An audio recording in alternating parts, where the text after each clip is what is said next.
There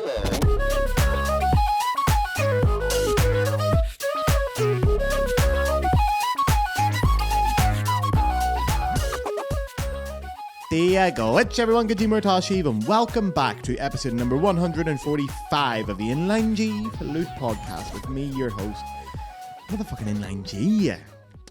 145 episodes. When the fuck did that happen? I have just clocked on seconds ago that we are 5 weeks away from the 150th episode of this fucking podcast. Isn't that wild? And I have nothing planned. Absolutely fuck all planned. This really got away from me here, lads. So if anyone has any ideas for what to do for the 150th episode special, please let me know. Obviously, I'll get drunk, but if you have any ideas for a topic or an idea, please let me know. It'll be a special occasion. I can get very drunk for it. In my own flat. I can sit up here in my own flat getting drunk and talking about rabbits if you want. So, also, happy spring. Everybody, happy spring. Look at that weather. Look at that creeping in through the window. It's got that lovely spring sun. You know when you go outside and it's blue skies and it's about 18 degrees, whatever that is, fucking 742, your American shite, 18 degrees and just fucking kisses your cheek with that little touch of cold, that little whisper of cold air just against your cheek in that beautiful sun. See that? With a Marlboro Gold lighting that up outside a pub. Oh, mummy, it's great. And my whole demeanour and mood is lifted since this weather's came out. It's 11 o'clock in the morning. I'm buzzing, lads. I'm having a great day. That's Aperol Spritz weather. Now, how are you guys getting on? How are you all getting on? Made a mess of that. I'm not starting this again. I haven't got time. How are you all getting on there? Because I haven't checked in with you, dear listener, in quite a while. We've got a bit of a core community here of people who talk to me in this podcast. And then there's new listeners who come in all the time and they're always afraid to reach out. Reach out and let me know what you're up to. Have you done anything big? Have you done anything you're proud of? What are you up to over the spring period? What's coming up for you all? Are you doing anything exciting? Talk to me. Let me know. I love getting messages from you all. It is hard to keep on top of the messages all the time, but I do feel like I know you all personally. So if anyone's done anything big recently, please hit me up. And if you're a wee secret listener, because there's a few of them about, come and say hello. It is really appreciated, lads. Sometimes I'll get someone signing up to the Patreon or buying merchandise, and I've never heard of them. Never seen them on social media. Never came across. I'm like, where the fuck have you been all this time? We secret listeners, that's what you are. Come and say hello, because most of the people who contribute to the Patreon or buy merchandise, I've got to know them now at this point. So come and say hi. I don't bite, unless you ask me to. Now, I was looking through my phone yesterday, and I swear to God, I think I have about 200 notes on my iPhone notes app of ideas for Inline G episodes. So I just quickly opened up my notes app and go, Inline G podcast idea, bang.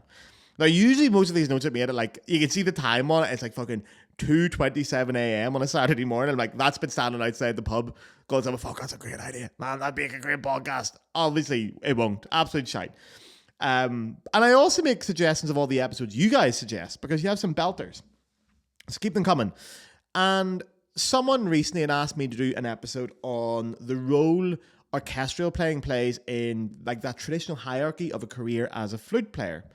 So this person was also kind of making the point, the very strong point anyway, that whole hierarchy of what is better and what is lower in a career is absolute bollocks. But for a lot of us, it sort of seems like orchestral flute playing sits on the top of that tree. And it is bollocks. It is. We have put orchestral playing on this pedestal that it shouldn't be. And the conversations I have in music colleges or orchestras, there is a very clear and universal perceived career hierarchy. So usually at the bottom, if you're trying to make a career as a flute player, the bottom is going to be community playing. Then you're going to be a school teacher. Then just above that would be crossover musician, doing a bit of pop, doing a bit of rock, doing a bit of Irish music. Then classical freelancer. Then a recording artist, a session recording artist. And then orchestral flute player. And then at the very top of the tree is obviously soloist. But we don't get many of them. Now, once upon a time, that would have been considered a legitimate and realistic career path for a young flute player to go on. A ladder to climb up. Because the industry used to be geared towards that. Until you were 16, your whole game was to get into music college, to get into a major conservatoire. For those unfamiliar, very quickly, music colleges, we call them conservatoires, or music college, either or. It's a specialist institution to study classical music performance and all the things related to that. It's third level education, so it is university level. And it's a special university, essentially. Very competitive to get into, very prestigious, and there you study your instrument, essentially. Now, music college back in the earlier days, I'm talking about like 70s, 80s, 90s, they prepared you for a career. Your bread and butter was going to be becoming an orchestral musician, because back then, I'm sort of talking like, again, 70s, 80s, 90s, that kind of period. Being a flute soloist was a bit like, oh, that's a bit optimistic. That's a bit pie in the sky. You know, keep your expectations low, become an orchestral player. So orchestral employment used to be viewed as like the safe option. And everything about music college was geared towards getting you into that industry, getting you into an orchestra and making your money on it. And music colleges are vocational, so that makes total sense. It's similar to, I don't know, studying medicine or studying architecture or studying education. These are incredibly specific fields and they need the relevant specific education. They're also highly competitive places to get into. And all these fields, it's generally understood, the hardest bit is getting into university or getting into the college. After that, yes, of course, you have to work, but you've got the train on the tracks. You're off them. Like, if you look at something like Cambridge or Harvard or Oxford or La Sorbonne, these top universities, the hardest bit is getting into them. Once you're in, it's actually grand. Like, getting in is the hardest bit. It's where you really compete with people to get the access. And you're almost guaranteed a career after that. When you go to one of these institutions in any subject, you're guaranteed a career. The connections alone will get you that. And also, on a side note, easiest teaching job in the world. Especially if we take it in music college specifics, if you take like the best music colleges in the world, easiest fucking teaching job in the world. Because the kids are coming in at 18, they're fucking class. They've got amazing techniques. These are the best young musicians in the world. There's very little you have to do to them. You just got to do the fun stuff. You know, the fun shit. Like, oh, make that a little bit quieter. Try a different color here. Maybe think about this. That's easy. I could teach that. I could teach top-level conservatoire students. Because you're just putting the finishing touches on. They've done all the work by then. And then you go, right, that's grand. That'd be €200 an hour. Thank you very much. In the pocket. And they're just shite, man. But if in the 70s, it used to be a lot more common to cut your teeth as an orchestral player. To go out and learn the trade and get ready to play in that industry. Again, like a trade, like any other trade. It was a job. And music colleges were designed to do that. I read James Galway's first autobiography recently, and he talks a lot about him and William Bennett. I think Bennett was a couple of years older than him, or Galway's a couple of... In any case, they were close and similar age. They both played in like Sadler's Wells Opera for a little while and BBC Northern, parallel to their studies. And they commonly talk about how that's how they paid their rent. They gigged orchestrally. And in the 70s, it was very common for an 18-year-old studying at music college to play as an orchestral extra to pay their rent. Bit of second flute here, bit of third flute there, blah, blah, blah. Nowadays, kids in music college will do everything they can to afford the rent so they can afford to dedicate the time to just try and get one single fucking orchestral gig. And the problem with that is modern music education in conservatoires hasn't changed much since the 1970s. Yes, there is the odd class about musicians' health or biology or psychology, sometimes things on publishing and taxes and all that shit, but the main focus of the studies is to prepare for a career as a performer, mainly orchestrally, especially if you're playing the flute, where there's not much chamber music work and soloists are space for one or two soloists in the world, in the classical world. Now, the amount of work availability on the other side has dropped massively. Massively. You don't get orchestral jobs anymore like you did in the 70s and 80s where they were fucking giving them away in cereal boxes. When I went to music college, my first music college, I got in at 18, so I started in 2010. One of the big selling points, I was all over the fucking newspapers, The Guardian did a write-up and stuff. Now, I'm going to be talking about UK specific things, but the same thing does apply universally. I'm sure of this. One thing they talked about a lot was the employment rate for graduates out of music college. It was a whole thing. It was like, oh my God, the people who go to any music college have a massive rate of employment. So there's this thing called HESA, which is the Higher Education Statistics Agency. And that's like the official government body in the UK for measuring statistics through university. So their last measurements they did for these statistics says music college graduates in the UK have on average an 88% employment rate within 6 months of graduating. Now that's fucking class. And Royal College of Music even fucking bragged about this, saying they reckon their figures were 100% of the last time measured. So great, you think. Happy fucking days. I worked my arse off for years and years and years to get into music college at 18. I'm in one of the top conservatoires in the country, maybe in the world. And that's it. Now I'm in. If I do the work, I am guaranteed to be working after this. Or at least an 88% chance, which fucking good odds. You put a tenner on that both ways. Happy days. Great. You've done the work. You've earned it. Great. Not fucking true. Obviously, not a fucking chance. Because let's look at other specialist fields. We'll take the 3 months I talked about earlier. So medicine, architecture, and education. So again, these are places that all have specific institutions and schools to prepare students for that exact career. So we're going to look at the similar employment figures from HESA of the same year in the UK.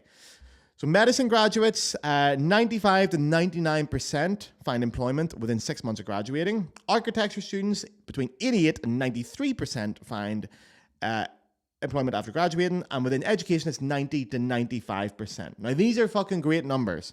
95% chance of getting a full-time job within 6 months of graduating. Fucking class. You're delighted with that. That's what you went to university for. It's probably going to be a well-paid job as well because you're in that industry. It's competitive. It's rewarding. That's what you'd think. There is another thing you have to look at, and this is where music colleges love to fucking play the game, man. The amount of lies. They lie through their teeth. Because lying isn't just telling a mistruth. It's the absence of the truth sometimes. And they know they're fucking doing this. Because there is a separate figure with HESA that says figures for employment within 6 months within a relevant field. So you're getting a job where something you studied. Now, we'll look at the numbers for that.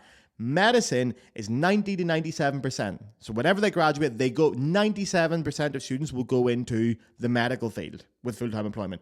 Education, between 70 and 85%. Big reason for that as well is because a lot of people go into specific specialist training directly after graduating, or they'll go into educational support roles, which are not included in these figures. Architecture is a little bit lower, 60 to 75%. Again, many move into further training, specialized fields, even postmasters, they'll do that. Or they'll go into adjacent fields, things like designing, which again will not be included in these figures. So music college, the amount of people who graduate from music college and then go into a job in full-time employment within 6 months in a relevant field, 22 to 35%. That is fucking dog shit. That means if 100 students graduated from, I don't know, Royal College of Music or RCM, only about 30 of them are going to be working in the music industry. That's just the music industry on average. Now, I know this. This is not just me fucking pulling figures out of my arse. These are real figures. And also, I studied in the UK. Now, it was a little bit longer ago, but it was still, I think the industry is worse now than it was when I studied. There was definitely more opportunity. But a lot of my former classmates from Royal Welsh College will listen to this podcast because I know you do. It's lovely to hear you. Now, there was a lot of people in my year, but if I look at the woodwind department on itself, because that's the people I would have known more personally and would still keep in contact with, I would say in my year on the bachelor program in the woodwind department, there was probably like 20 of us.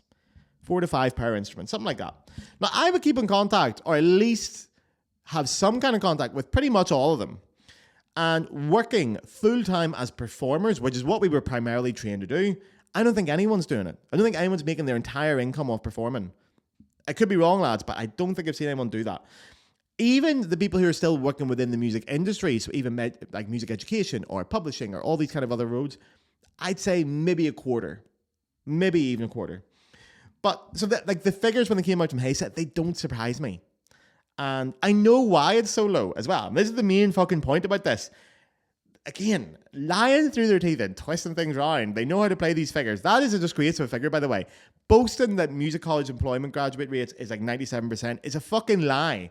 Because they're not working in music and they're doing something else. And there's a very easy reason why. Because when you're in a music college, especially in the UK, it is a 4-year bachelor degree. Usually that's reserved for special subjects like medicine. But the UK is still in music college. If you study music at a university or read music, that will be a 3-year course. But in music college, it's still 4 years. Now, you get to about year 2, year 3 of your undergrad, you're starting to clock on that you're not going to walk into an orchestra job when you leave. It doesn't matter how well you've played for those 3 years or how much progress you've made. It doesn't matter how you've played the game of what you were meant to do and ticked all the boxes that they've asked you and passed all your exams and got a great degree. You do start to clock on, I'm not going to walk into a job here when I walk out. Like even, like in my day, they had the side-by-side schemes. There's 2 orchestras in Cardiff, where I studied. 2 orchestras, 1 music college. They had the side-by-side schemes. They were fucking competitive to get into. It was with the BBC National Orchestra of Wales and Welsh National Opera. You had the audition to go and do a side-by-side, an unpaid side-by-side program to go and look at it. Everyone should be getting that because we're all preparing for that career. It was competitive. I think 1 person got it. I didn't get it. I didn't get it. And people start realizing at that time that there's fuck all out there. There's fuck all employment when you get out there. Also, when we're saying I didn't get it, I'm just realizing I'm the cunt playing in orchestra still. I'm one of the few people who actually is getting orchestral work and getting paid money for it and making a living off performing. I didn't get any of that shit in music college. They left me out to dry. When people realize there's fuck all work, and the thing is, the fucking second they graduate, they clock on quickly, I need to get a normal job here. I need to get a normal job to survive primarily, but maybe not even to survive. Sometimes to get some fucking joy back in their lives. Music college ruins music for so many people. It is scary how often and to how many people it happens. And a lot of people can't wait to leave and actually get paid some fucking good money for hard work and intelligence. Two things that do not guarantee money in the classical music industry. God forbid. Like, they don't spend 6 months after graduating hoping something will work out within the industry. You know, you've worked it out by this point. They will go out and earn some fucking dollar.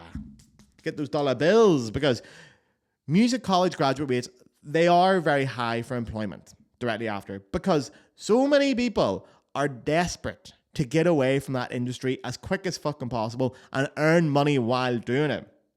So they will graduate from music college and they will immediately go into full-time employment in any fucking industry they can get to apart from classical music to get money and happiness back in their lives. That's why the figures for graduate employment rates in music college look so good, because people are running away from the industry. Only fucking 20% of them are going into a music-related field.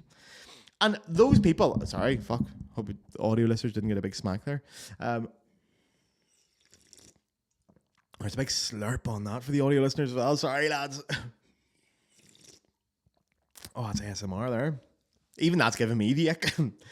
I have so much respect for the people who left music college and directly chose to not pursue a career in that industry.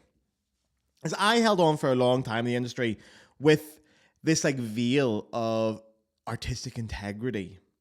That's my reason. I'm doing it for artistic integrity. I want to be an artist, and I will keep struggling through life until it finally happens, suffering for my art.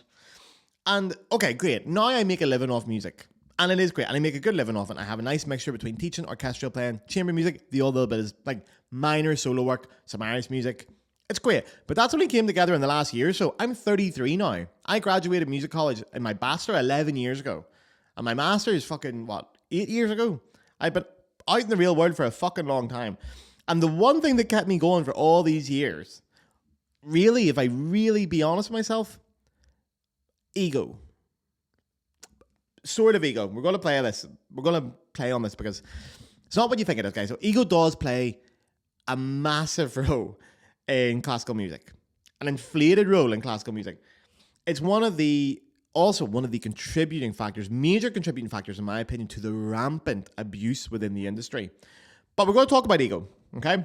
Because it's a really tough one to explain what ego actually is. And when you start looking up definitions, you're going to go down a very philosophical route in some ways, because it's not easy to define. People have been trying to do this for a long time. We're going to start with the basic idea that ego is that wee voice in your head. It's that wee voice in your head every time you use the word me or I.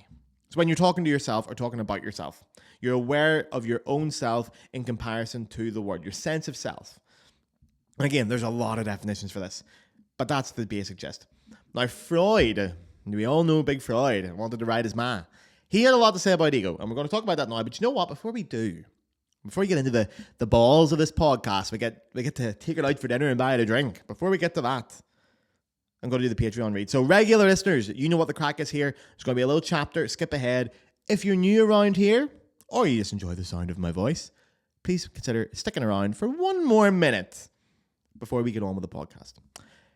The Inline G podcast is free and will always be free. That is a motherfucking guarantee. However, if you wish to donate to the podcast, you can now do so through the Patreon. On the screen now is the address. And for the audio listeners, it is patreon.com/the Inline G Flute podcast. Now guys, listen. The Patreon costs £5 a month, $5 a month even, so it's less in euros and pounds. I don't know what the dollar's doing now, actually. I feel like Donald shut down half of Iran, but in any case, it's £5 a month. This is the definition of a small independent podcast. I do everything around here on my own. We've got 145 episodes out here. I do it all. Script writing, audio design, audio production, video production, graphic design, everything. When we get guests on, I'm the fucking... Muggins here is the one on the train up to Dusseldorf trying to fucking meet people so you guys get the fucking content you want. And I love making it. I adore this podcast. It has been one of the greatest creative projects of my life. It is a shitload of work. Episodes like today take a lot of work and a lot of research. I love doing it, but it's nice to get a bit of money from my work. Sponsors will not touch this podcast with a 10-foot pole, because I think I just called someone a cunt of 10 minutes ago. Do you think someone's going to pay for that? You think Thank You Flutes are going to sign up for that? No. Every time I've approached a sponsor, I've been like, Gareth, we'll support you for one episode if you don't swear and you don't say anything political. Go fuck yourself. Because that's not what this podcast is. It's the podcast that can say things. So it is self-funded now. It is funded by the listeners. This is the biggest flute podcast on planet Earth. Maybe on any planet. I don't know how Saturn are getting on with their flute podcast, but I haven't heard anything bigger than them. So we're doing it. Us Earthlings are taking one for the universe here with the flute podcast. If there was an Olympic Games, intergalactic Olympic Games for flute podcasts, and we win fucking gold every year, thanks to your man here, and thanks to you, because we're self-funded. So if you can afford to sign up to the Patreon, listen, if you don't even want to sign up, you just want to give me a one-off fee, just to say thank you, I've listened to a load of episodes, I'll give you a $5. Sign up and immediately unsubscribe. That way, you give me a one-off fee of a $5, I get to support this podcast. It also means I can take less time away from my other work to concentrate on this. It takes a lot of time and a lot of effort. It's lovely to get paid for it, lads, and it motivates me to keep going and pushing this podcast into new places. So, if you can afford, great. Please consider signing up. It really does help. If you can't afford, don't worry. You will get the same content and the same podcast as everybody else.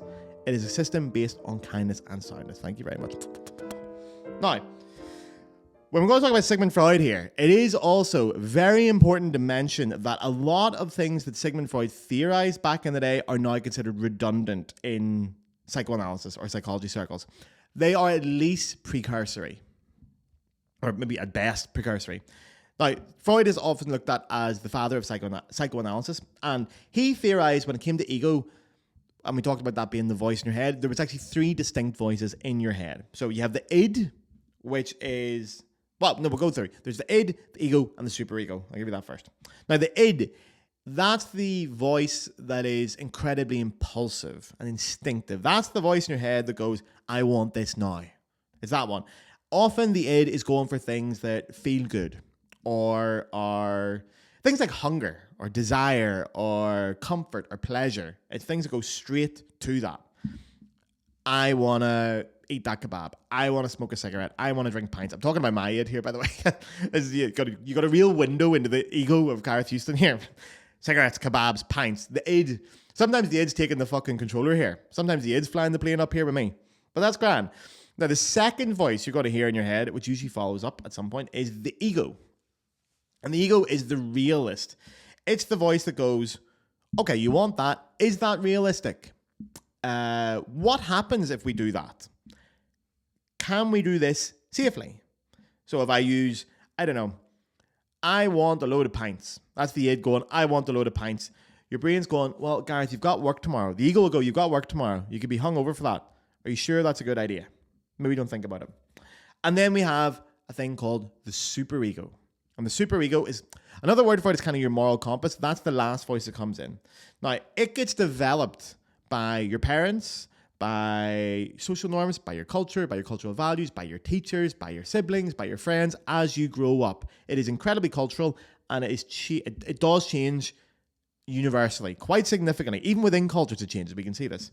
That's the part of your brain, or the little voice that goes, be a good person. Don't be selfish. You shouldn't do that. That is wrong.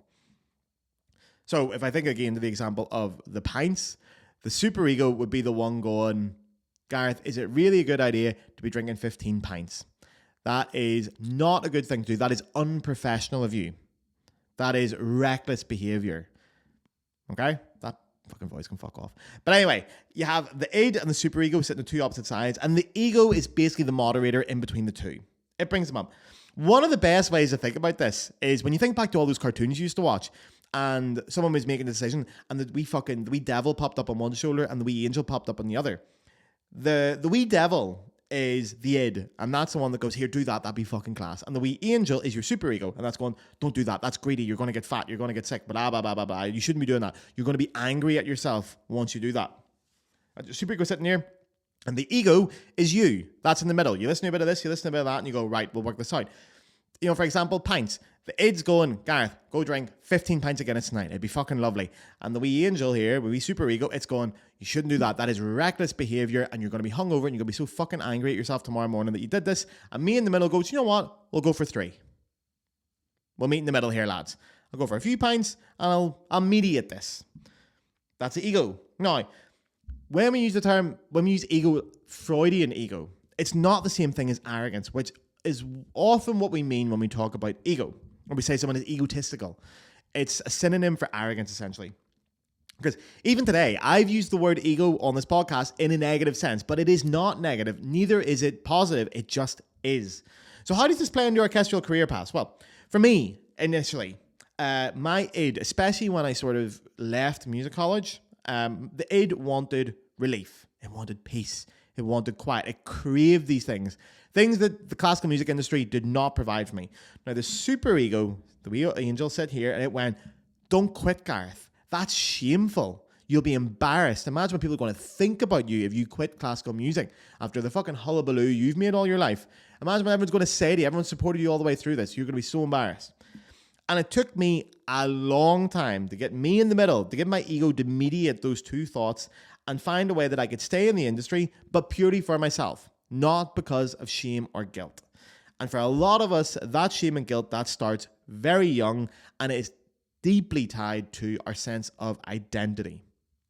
Playing an instrument, it is such a unique thing, lads, and you should really never downplay this. You should make friends who aren't classical musicians or musicians in general. You should see the world because it is a broader place. But never forget that we have a very unique set of experiences, especially if you've studied at music college. And we need to discuss this with each other because it is a fucking weird thing. And how deeply tied to our identity playing music is crazy. A lot of us, we would have started as kids. Like, I started playing the flute when I was fucking 5. I can never remember a period in my life where I didn't have the flute. And I can never remember a period in my life where someone talked about me or introduced me or give the basic headlines of who I am as a person without mentioning the flute. It was always tied to the flute. Always, always, always. And even as a kid, it's what gives you social clout. Like, you get admiration and you get praise since you're fucking no size. And this is deeply ingrained in your psyche. Every time you play well, you did something good. And that's where it's starting to feed into your superego. It's genuinely colouring the way you think about the world and the way you view it. It's believing it's almost morally right to be good at your instrument. Because as you get older, that continues and it gets fed into more. It gets respect from other artists or colleagues. It has this feeling of intellectual superiority. And it has essentially a sense of belonging somewhere. Because most of us will spend our free time from when we're fucking no age right up until music college playing our instruments. And we're going to hang out with other classical musicians. And that reinforces this superego, as everyone you're interacting with has the same viewpoint as you. And they basically share the same essential value, which is, if you play well, you're good. And it links it into your brain so strongly. And do you know what? Some of you might even be, I want to say, unlucky enough to have your parents do the same thing. I'm going to say I'm lucky that my parents never pushed me towards music, didn't really give a fuck about it, and that was good, because if they'd fed into that, I would have found it hard to get away from that, because that influence would have been stronger. Throw in fucking youth orchestras and junior music college and then music college. Some people are utterly fucking convinced that playing your instrument well is a fundamental principle of humanity. Understandably so. That's your entire world since you were no age has told you this. So to break away from that is really fucking difficult. And your job as an adult and as an emotionally regulated, mature adult is to bring in your ego and moderate your needs against your superego. The id against the superego. Because what you probably need, especially if you've been in this industry for long enough, is comfort, joy, peace, community, love. And for a lot of people, classical music will not give you that. If you really look at it, is it giving you that? You've got to mediate that. I have finally done a really good job of this. I'm very proud of what I've done, because now I enter classical music on my own terms. But one, I've got to constantly keep it in check, and two, it took me fucking years to get here, lads. Like recently, last week, I was on an orchestra tour with my new semi-professional orchestra, and re-entering any kind of orchestral space that intensely, being around people for 6 days, it's been tough. I've never done this in a long time, because I still see people who have studied music to that level. They have those beliefs still in there. They have, I want to say, the judgment, but not in a negative way. This is part of their superego. They are genuinely believing these are socially normal things to do. And I realize how easy it is for me to be swept back into that world and essentially become a prick, to feed into it. Now, thankfully, the orchestra I play with is lovely. The people are wonderful, and they've actually been incredibly healing for me to get back into the classical music world. And as I look to go back and gig more often with professional symphony orchestras, I've done a little bit of it in the last year, this orchestra is preparing me mentally for that so much better. It's such a safe space and it's so healing. So it doesn't exist as much, but it is normal.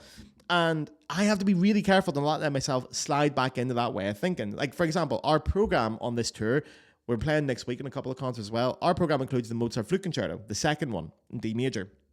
Obviously, I'm not playing it. And I'm not playing in the orchestra either. There's no flute part. So we've got a soloist coming in to do it. Now, this was booked years ago, before I was even in the orchestra. But sitting down in my orchestra, watching someone else play the Mozart Flute Concerto is really triggering. It's really triggering because I want to do that. That's my dream to do that. I'm sitting in my orchestra and someone else is doing it.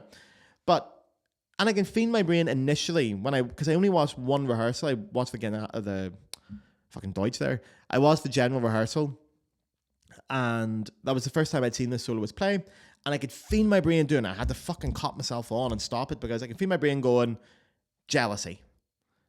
Immediately jealous of the person who's playing the solo.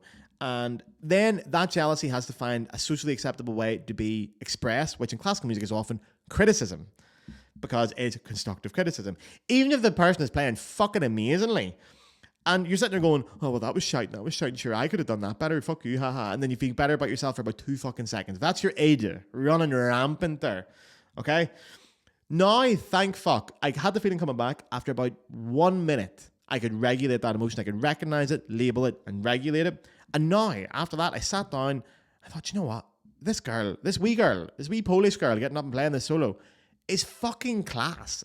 She's amazing. I'm like, man, this is so much fun to just sit and listen to and just enjoy this gorgeous piece of music played by an amazing musician and my orchestra accompanying it. This is a fucking pleasure to be part of. And the minute I could put that, I'm like, this is great. Why did I ever let myself be riddled with fucking jealousy, anxiety throughout orchestral performances because I can't do what someone else is doing? Instead of just appreciating it for what it is.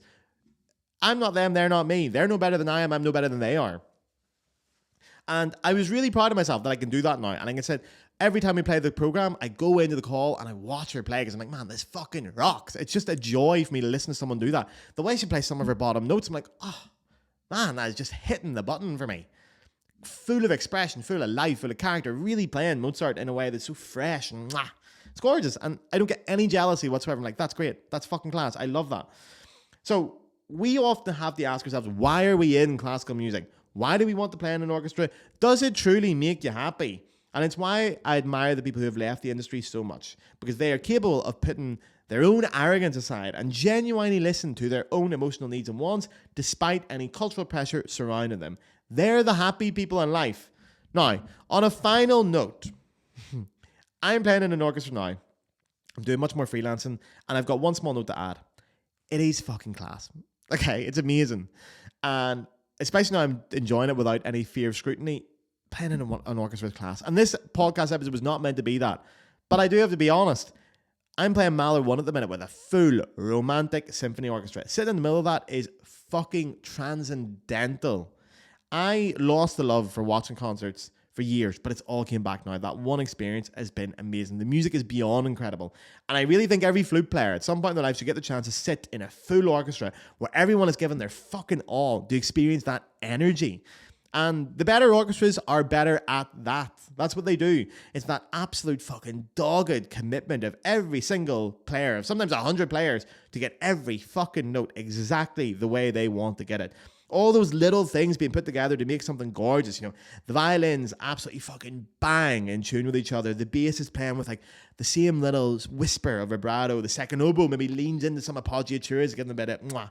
The triangle, hitting it and just letting it ring just enough before it becomes too much. The second flute and the first flute having an identical articulation starting at the same moment, so it just sparkles to life. Add this to the fucking manically gorgeous writing of Gustav Mahler, and you get something that is much greater than the sum of its parts. Marco Pierre White once said, perfection is lots of little things done well. And fuck, nothing is truer than playing in an orchestra when it comes to that. It is an absolute fucking privilege. I wish everyone could experience it once in their lifetime. So yes, orchestras are full of cons. Classical music as an industry is dire at the minute. There are inflated egos and dangerous men all over the fucking shop. But if we could remove all these things, you're left with something truly fucking class. A symphony orchestra, which is rock and roll as fuck. Lads, I feel like I'm speaking to the Third Reich there. That's a terrible joke to make. I can't cut it out now, too late. Right, lads, I have loads more I want to talk about. That's going to be for another episode because that's 35 minutes there. We're done and dusted. Listen, good luck managing your egos. Go after what you want to go after. I hope one day you can all play music from a place of joy and happiness without anxiety and without shame. Stan, lads, free Palestine. Mwah.